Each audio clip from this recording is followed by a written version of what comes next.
I grew up in a house that said grace. Before every meal, we would bow our heads and give thanks. This was true at large family gatherings or over a simple lunch of peanut butter and jelly made for me by my grandmother. But especially each night for dinner around the table with my mother, my sister, and me, it was just the three of us growing up. My father wasn't around. My sister's father wasn't around, and our mother wasn't married.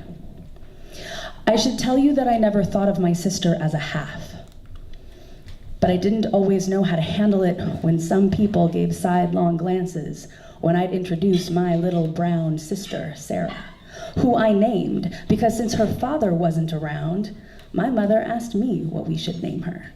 So I gave her the best name I could think of in the 5th grade, the name of my best friend, ensuring that I would always have to say either my best friend Sarah or my little sister Sarah, but I never knew what to say when they would tell me how exotic she looked, or how we didn't look anything alike, or what to do when they would ask about our fathers or how our mother wasn't married. It made me uncomfortable, sometimes embarrassed. That all changed one night, sitting under the stars in the backyard as my grandmother told me the story of a young man with a motorbike as I held her wrinkled, delicate hands. Hands that made the best homemade blackberry jam. Hands that made me countless peanut butter and jelly sandwiches with that jam. Hands that held my hands when we'd say grace. I try to imagine them younger and stronger, to see her as the young beauty holding on tight to this non-grandpa guy, this guy before grandpa's time, sitting on the back of his motorbike as he took her off on adventures. Adventures that ended across state lines.